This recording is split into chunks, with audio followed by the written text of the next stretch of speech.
Thank you, Sidi. Thank you so much for this wonderful program this morning. And in keeping with the theme, I've asked each of our presenters to sing their presentation. Not gonna happen. I have to warm up myself. So courts, future research agendas. It's a great privilege to be here on the stage with accomplished scholars and future accomplished scholars. We've been doing this for a long time. All of us know that law is, and it always has been, a residue of our past politics, the sort of verbal deposit of past power struggles. But courts haven't always been the central actors, the central political actors they now are. Or maybe a better way to think about that is that where we used to, many of us used to think of courts mostly as mechanisms of social control, as sort of unilateral sorts of spaces for transmitting power. Now we tend to think of courts more often as spaces for contesting different visions of the public good, and that's a positive development. But of course, as soon as courts became an important terrain for contesting politics, it was inevitable that they would call forth the light and the dark side of our politics, the light and the dark side of our law. And I'm hoping that some of our conversation today can reflect that. We've been talking about that for a while now. So I'm going to go in the order in which they were listed in the program. Our first presenter today is Leticia Barrera. She's a researcher at CONICET in Argentina and at the National University of San Martin. She teaches also legal theory and a long-standing scholar in the practice of judging, of looking at the inner workings of courts and judicial bureaucracies. So I'm wondering if you can tell us something about kind of the important transformations that you've seen in the practice of judging over the last 10 or 20 years, and what do we still need to know about the actors, the practices, the norms of judging? Thanks, Dan. Thanks to Siri and LawTransform for this invitation to participate in this year Bergen Exchanges, the celebration of the 10th anniversary of Bergen Exchanges, the Center of LawTransform. This is a quite vibrant environment and very stimulating indeed. Thanks to Dan for moderating this roundtable and posing these questions to me, which I found very provocative.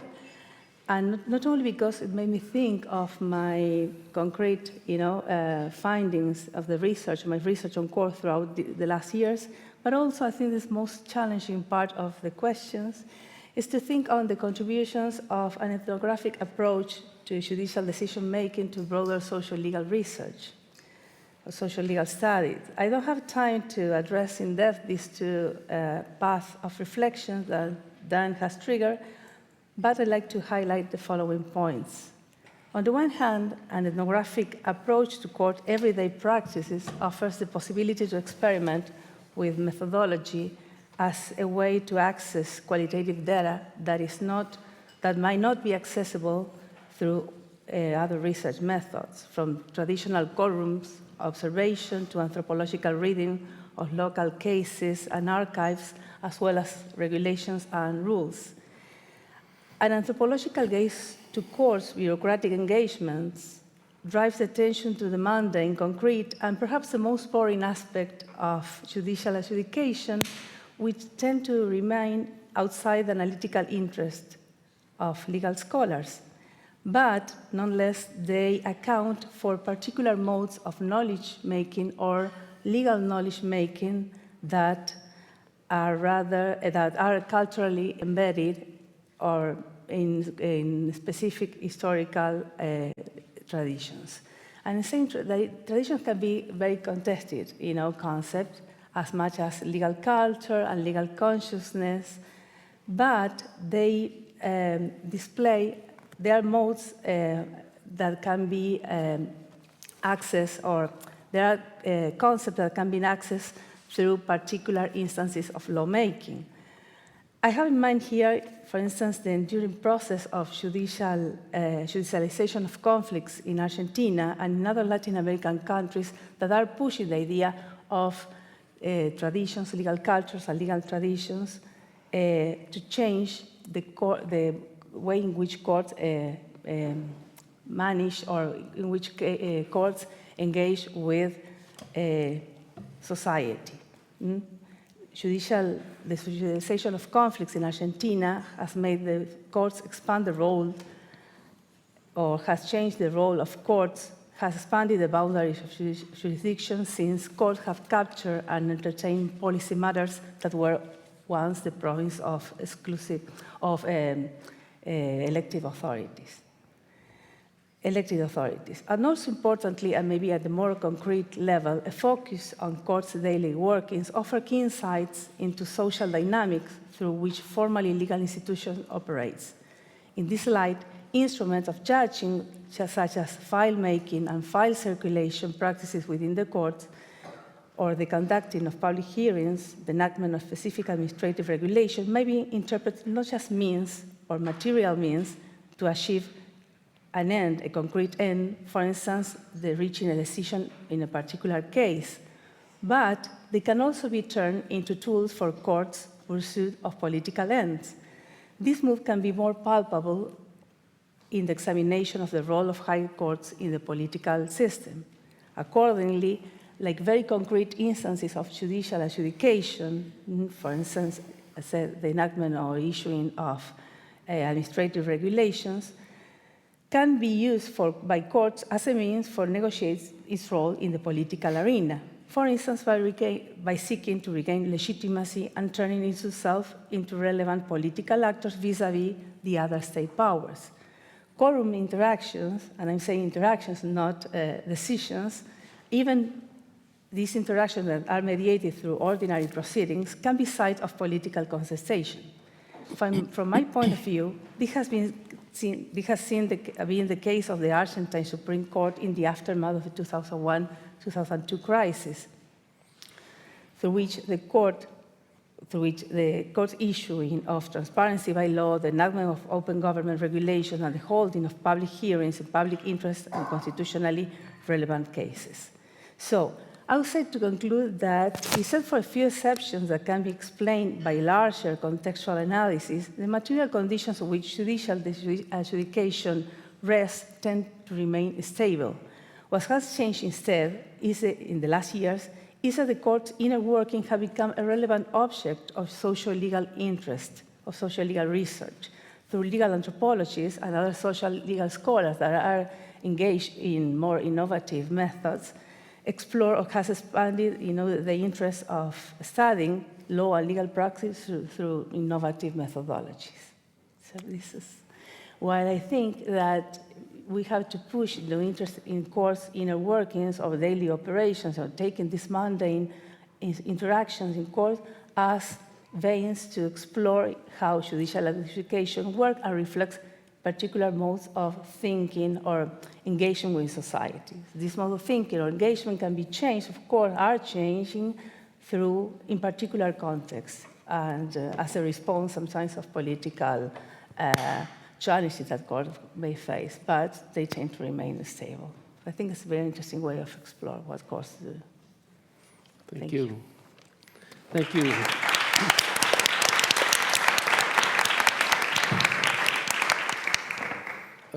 Now, after zooming in to what's happening inside the courts and what courts are actually doing, we're zooming out to courts and their role in the overall political process and in the construction of new democracies. Roberto Gargarella is next. As you all know, he's a professor in Argentina at the Universidad Torquato di Tella, and maybe the person who's written the most about the place of judging and constitutional law in our societies, in our politics, and especially on the question of whether maybe we're giving up something important about democratic politics and democratic deliberation by turning too quickly to courts and law to solve our differences.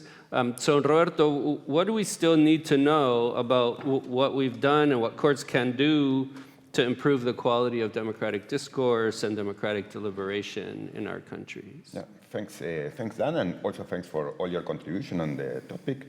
A few things. First is that the discussion about the judiciary and democracy changed a lot and improved a lot, but I think still we are in a situation, we still need to think more about those issues. So from the very beginning, when Hamilton and then the Marshall in Barwill versus Mason started thinking about the questions and the tensions between judiciary and democracy, then Bickel and the counter-majoritarian difficulty, and then Waldron and the judicial review is an insult, and then Tashnet and taking the Constitution away from the courts. But then, I mean, we all started, I think, rethinking the issue of thinking about this more in a more sophisticated way. So the same Waldron, the core of the case, and Tashnet, strong rights and weak courts. So we have been developing and refining our views, and I think that perhaps the last development, and I want to stay there and think about this a little bit, is the dialogic approach to judicial review and the dialogic approach to constitutionalism. So I think there is something interesting there. There is an important development, but I want also to challenge it and to problematize it, because I think there is a kind of a trivialization of the idea of dialogue, and so we need to think better and clarify ourselves the view of what we mean about dialogue or why we care about dialogue. That means also that we need to make it more precise, our approach to democracy. So 3 or 4 points about this. From the question of why we care about dialogue. I think we care about dialogue because we recognize that we, the people, need to intervene in a conversation as equals about the meaning of the rights we have and about the meaning of the Constitution. But to say this, and I think the definition is an important guide, implies to challenge many of the common understandings of the issue. So I give four examples or 4 illustrations, and I stop. So the first is about with the people. With the people is not the same. I mean, so the idea that in a dialogue about the meaning of the Constitution, about how to interpret the Constitution, we the people should intervene. That doesn't mean, it's not the same to say as that the legislators or the parliament just has to have the last word. So that may be important. I mean, at one point, I don't know, Roosevelt tried to say, well, okay, we have to challenge the traditional approach to judicial review, and we may give the legislators the last word. But that, I think, is not the point. We the people means that all those affected, each of us, have something important to say, has something important to contribute. So, for example, in our debates in my country about abortion, the fact that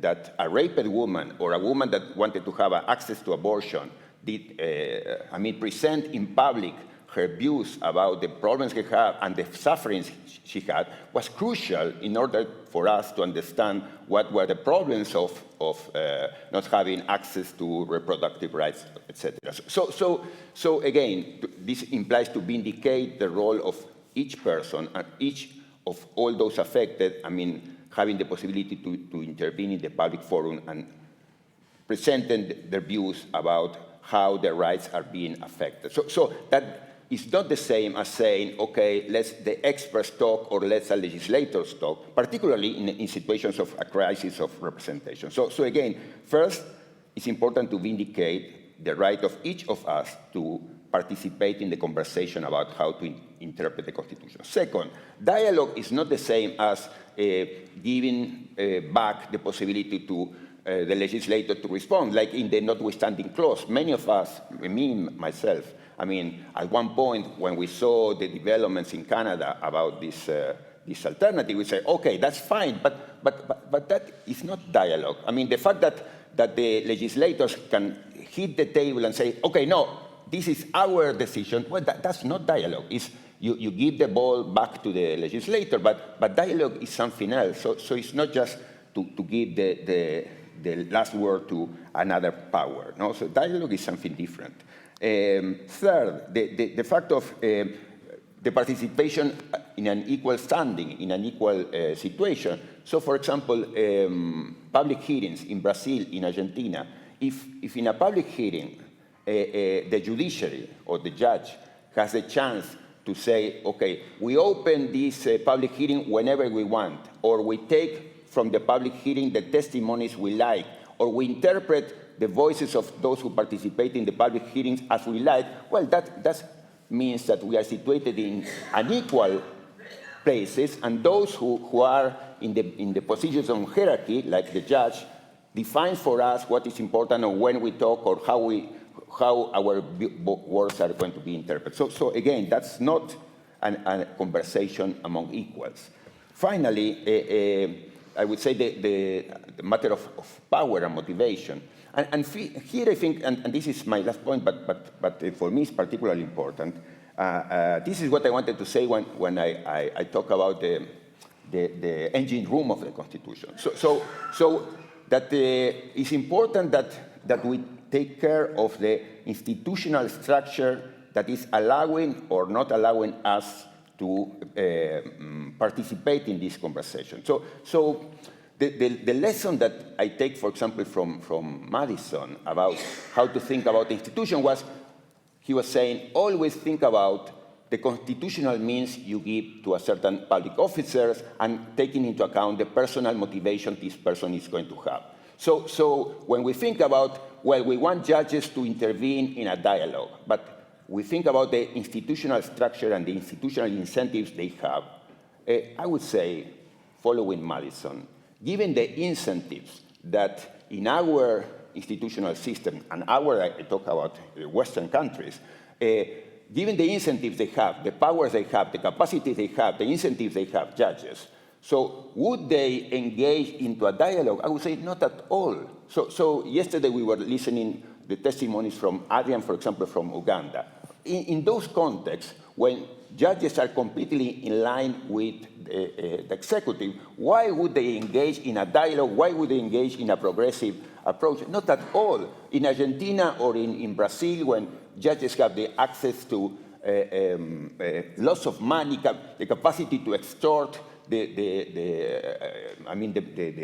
who are participating in the litigation, why would they engage in dialogue if they can use their powers and capacity to extort them and to increase their money or to bribe them or to get bribes? So in this sense, we academics many times are thinking about the best institutional or the best theoretical approach to judicial review, but we are not taking care about the actual institutional incentives they have. So we are not taking serious, the incentives that judges have. We are not taking seriously Madison's lesson about the institutional system. So first we need to think about why would those public officers would be motivated to act in the way we would like them to act. So that would be my lesson or my expectation for the future. So take more seriously questions about power, about institutional structures, institutional incentives. So that would be to take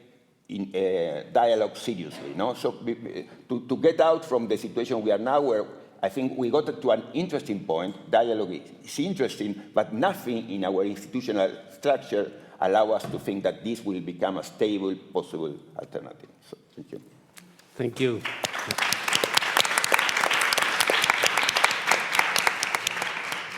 Next up, we have Priscila Coelho, a PhD student and Master in Law and Development at the Fundação Getúlio Vargas in São Paulo.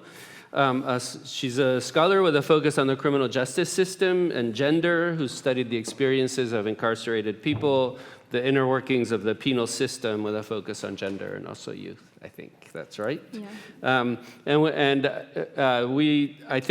It has been said that the true test of a democracy lies in how we treat incarcerated people.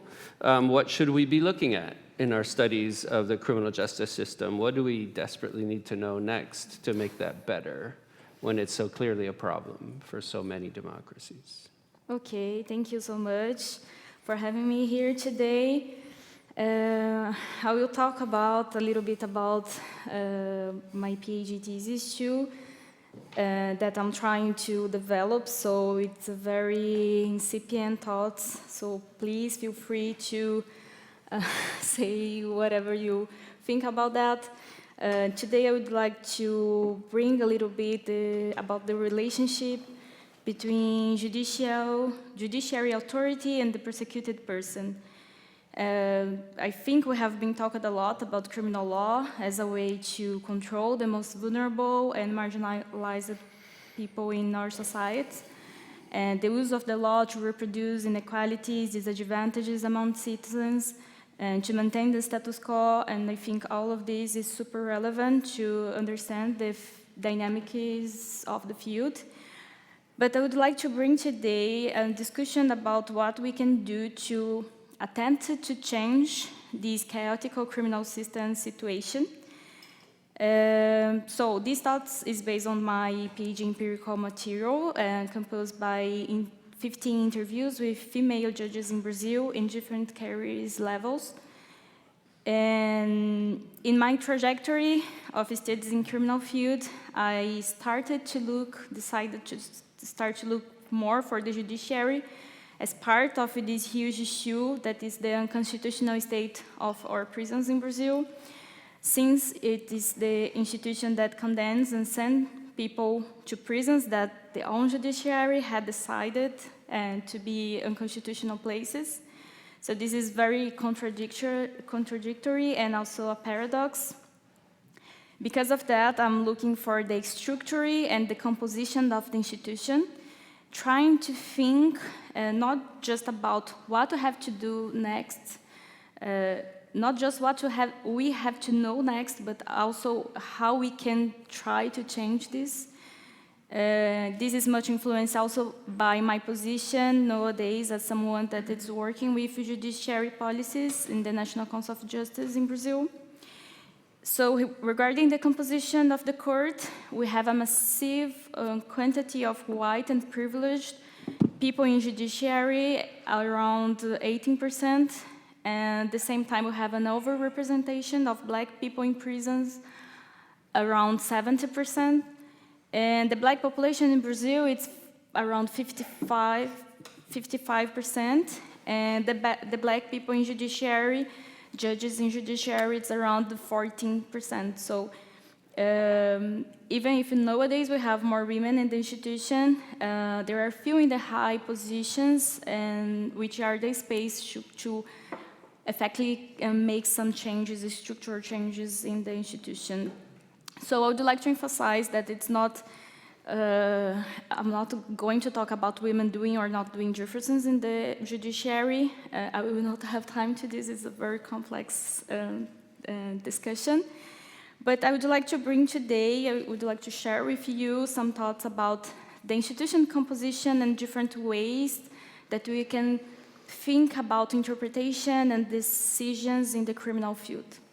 So first of all, we need diversity, independently of the way that these diverse people will decide, because the fact is we need different profiles to make the institution more representative of the diverse population that we are.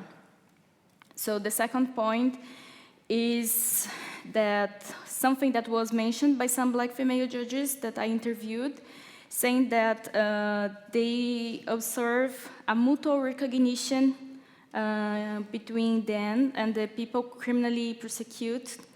So they said that some of the defendants get emotional during the hearings, saying that they seem like someone from their family.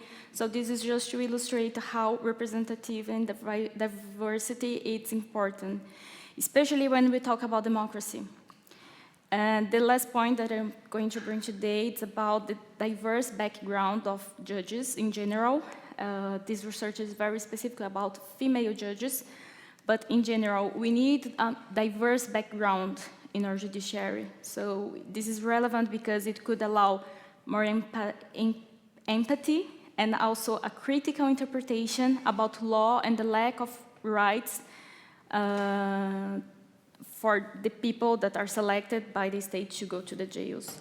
So one of the female judges that I interviewed has a father who was a prison officer, and she also has cousins in prisons.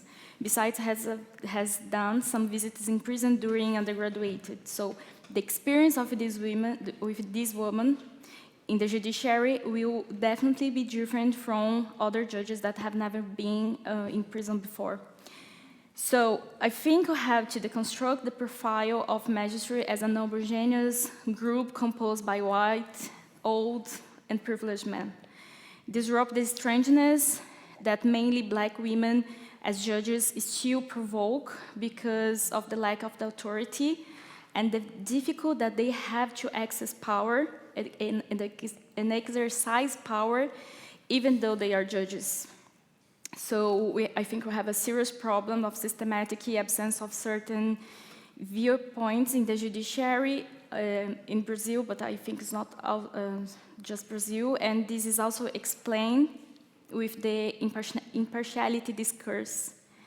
So the last point that I would like to bring today is that we already know that impartiality did not exist. People are partial.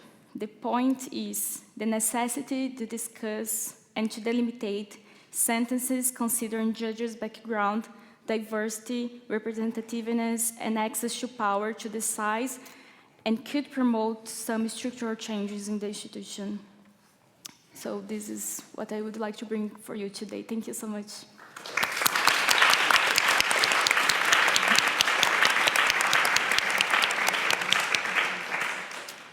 Thank you, Priscilla. Next up, we have Natalia Batista, a doctoral student at USP. She's working with some of the really important analysts of courts and the role of courts in Brazilian society and politics, and her own research actually focuses on the STF, the constitutional court in Brazil. And she's looking at how the individual behavior of particular justices affects the court's position in politics, its vulnerability to attacks from outside, and its ability to defend democracy. So in light of, many of us are familiar with the outsized role that the STF has taken on in defending democracy, what do we still need to know about the capacity of courts to protect democracy without unduly constraining democratic contestation and participation?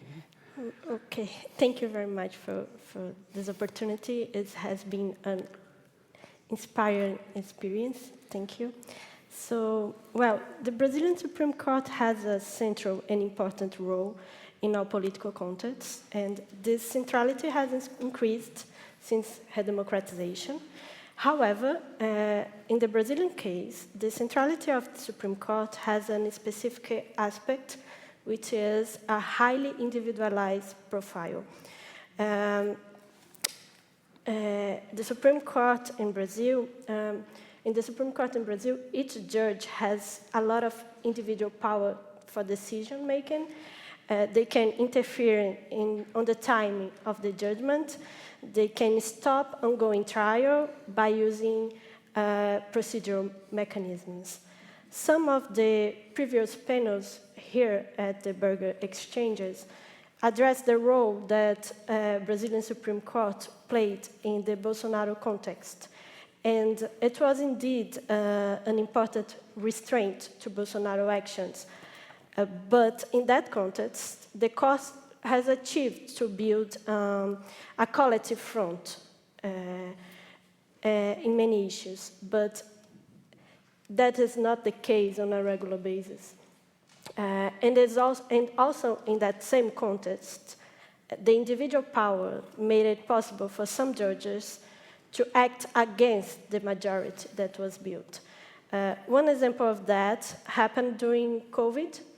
The Supreme Court position on the competence of states and municipalities to adopt health measures such as social distancing and the suspension of all kinds of activities had already been consolidated in a collective decision.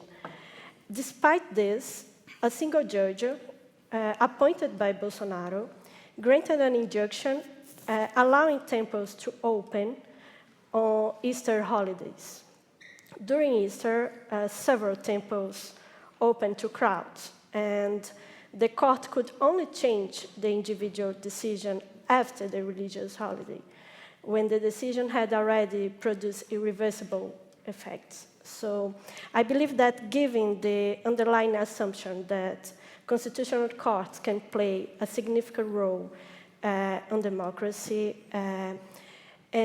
as it happens in Brazil, I think it is critical to consider how and to what extent this highly individualized profile relates to that. This fragmentation may imply institutional weakening, increased instability and vulnerability to attacks and external influence, and maybe reduce the institutional capacity to act on fundamental issues.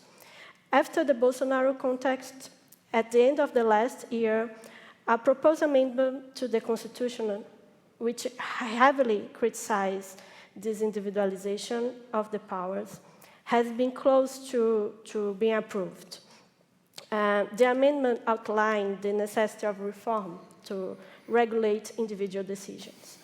The Supreme Court judges classified this proposal as an attack to judiciary independence, and saying that the Congress was trying to provoke institutional chaos. And the early context may indeed indicate that, but the problems of individualization and lack of collective profile represent a legitimate criticism already pointed out by many scholars and admitted by the court itself. And maybe the collective front on Bolsonaro context reinforce the need for caution on this fragmentation. What happened during Bolsonaro period show us the importance of protecting the court from being captured, and the individual powers, on the contrary, can make it easier. So I believe that there is still many questions to be asked about the consequence on this combination of factors and the consequence that it has to institutional weakness and for democracy itself. So I think I can add that to discussion. Thank you, Natalia.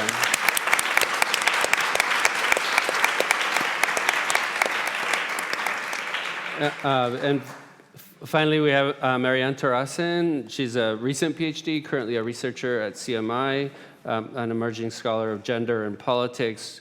Her research looks at how gender affects the experiences of judging and how law affects gender representation in the legislature in two really different contexts, in Haiti and Senegal. So I'm curious what you think we still need to know about the interplay of gender and law, what unresolved kind of burning questions we have about the next generation of research projects. Thank you so much for having me and for asking these interesting questions. Well, first of all, the scholarship on gender and the law is huge. So I will focus on what I know most about, which is judges, especially women judges, and their role. So what has tended to dominate research on judicial behavior and gender has tried to establish whether women and men judge differently from each other. And this literature has focused very much on the global north, especially the US, which has kind of set the tone for all the other studies. And I think that what we really need to understand is more about the context, which is different in each country, and how this matters a lot for judges' behavior when it comes to these, when it comes to law and gender. For instance, legal tradition and the discretion of the judge, status of women in society as a whole, and also the status of women in the judiciary and the proportion of women in the judiciary, what kind of laws or gender-friendly or women-friendly laws already exist in society. So I think that we still need to know more about how these factors shape judges' behavior. And I also think that we should go beyond just asking whether women and men judge differently. And I think we could do that by exploring the representative space on courts and the representative role of women judges. Because gender representation is not limited to elected representatives alone. It's something that happens at different stages in the decision-making process. It's something that happens in different venues within the state apparatus and also in the wider society. And scholars agree that women's interests are best represented if they are considered at several stages of the policy-making process. So I am aware that the idea of a judge representing someone might be a bit jarring to many, because we have these ideals of judicial neutrality, and that the judge is supposed to decide cases according to the law and not any citizens' preferences. But this is kind of naive, I would say, because one could argue that laws and courts are not inherently neutral, as has been already stated out by my colleague here. They are rather shaped by the people who made them, and who in most cases throughout history have been men. So what does it actually mean to be gender neutral in that case? And this is something that has been very little explored in the literature. And I also think there are other and perhaps less tangible ways than just judicial decision-making that gender representation can look like on the bench, which have not received much attention at all. For instance, more research on how women judges, also with different backgrounds, might bring in new perspectives to the deliberative process is needed. Do they actually balance out male bias, or are all judges the same? And also, what does the background of the judge has to say in this? Also, what does the presence of women in these traditionally male-dominated institutions signal to women court users? May it inspire more women to seek justice, for instance? Does it increase judicial legitimacy? These are questions that there are some studies, but there's still a lot that we don't know about this. And we also know very little about how these different forms of representation kind of interact with each other. Does the presence of women signal more access, and does that increase legitimacy, for instance? So there's a lot to explore here, I think. So when it comes to the burning questions that's already been, of course, addressed a bit, I hope that the next generation, as you can say, seek to untangle this tension between the representative role of judges and the ideal of the neutral judge. I also think we need to better understand women judges' actual opportunities and willingness to address women's rights and other issues, particularly in contexts beyond the global north. And I would also like someone to, instead of asking what is the contribution of having more women on the bench, turn the question upside down and ask what is the contribution of having men on the bench? How does their lived experience shape their judicial behavior? So that's just some of the things that would be interesting to explore further. Great. Excellent. Thank you.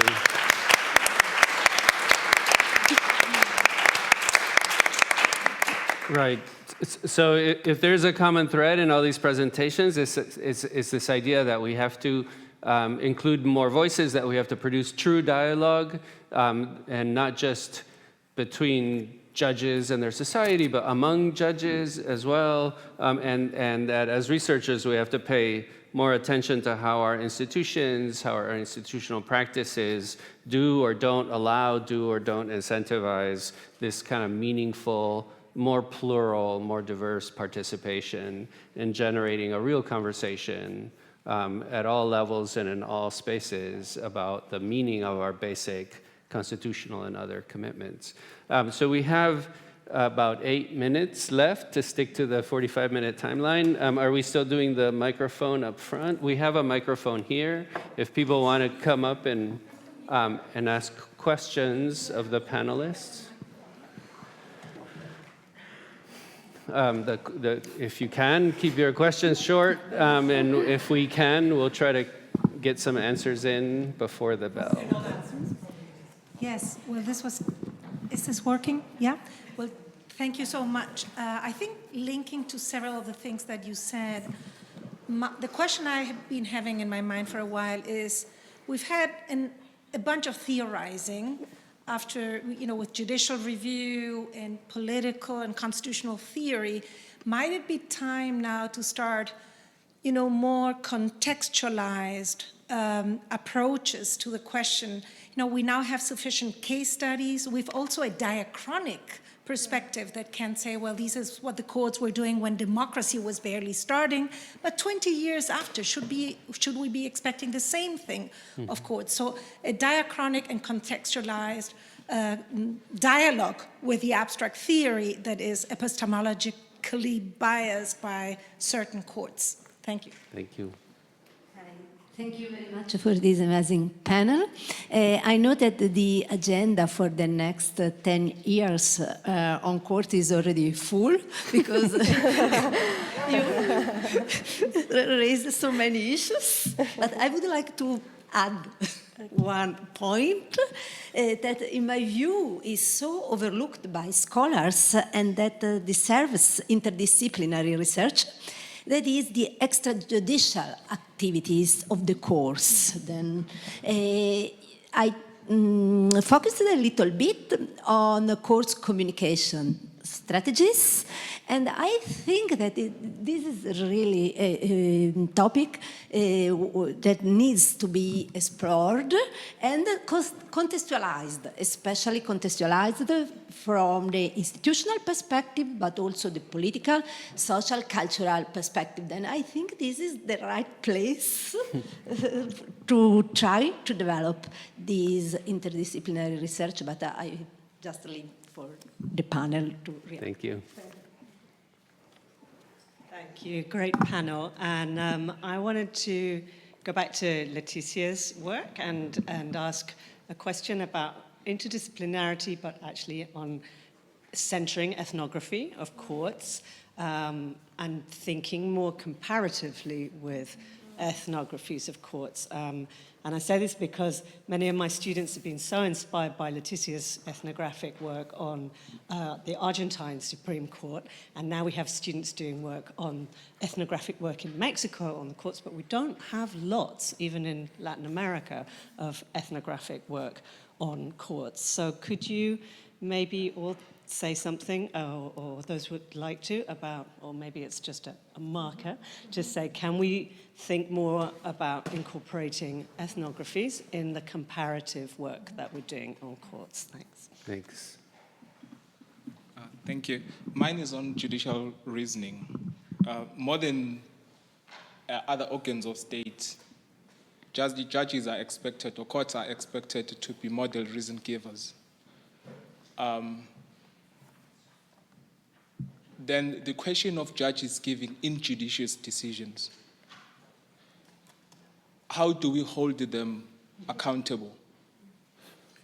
The duty of the judge to give proper reason, it's part of the broader culture of justification that exists in model democracies. There's a beautiful paper written by the former Justice of the Constitutional Court of South Africa, Judge Oregon, or Justice Oregon. She argues that in a well-functioning democracy, the decisions of the courts should be easily predictable.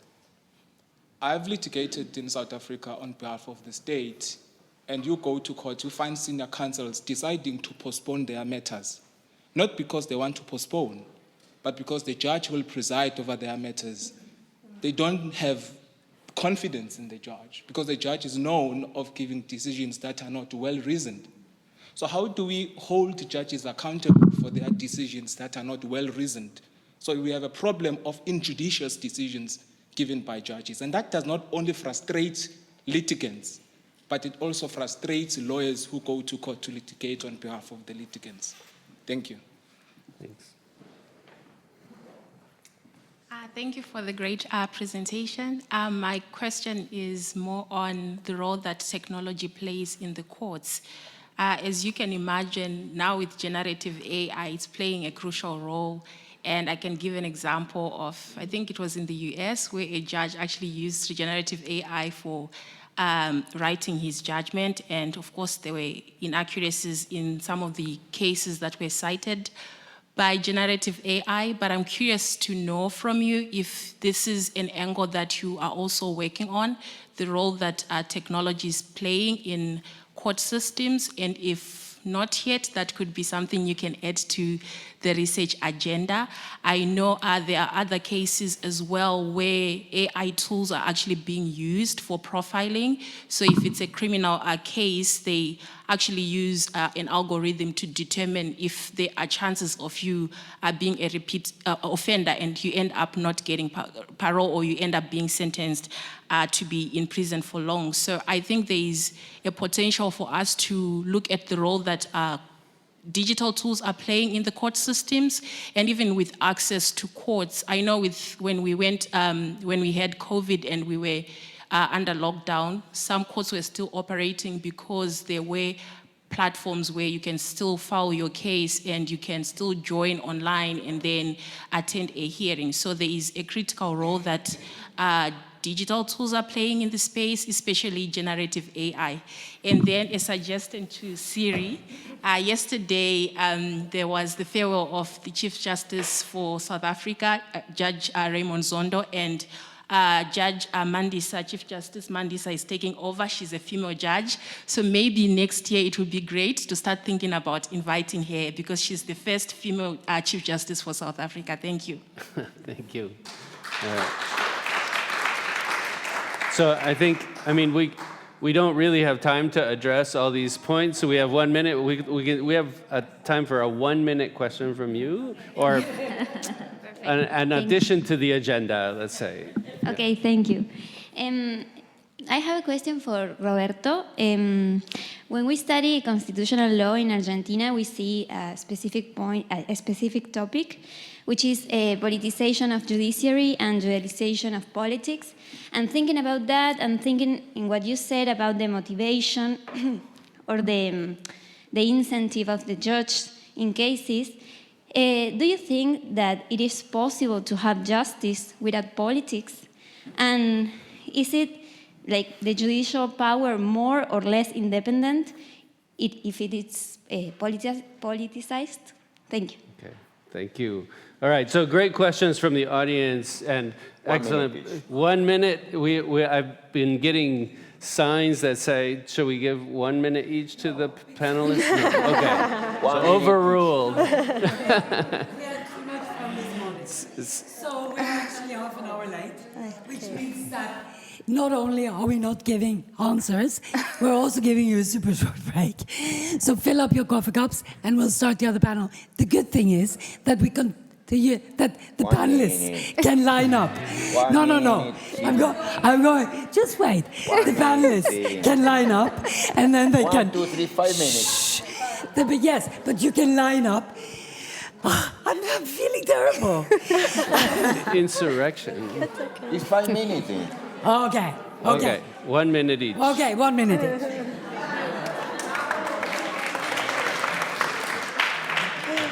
All right. Yeah, and we'll go right down the line, 1 minute each. It'll be on if you start. It's not working.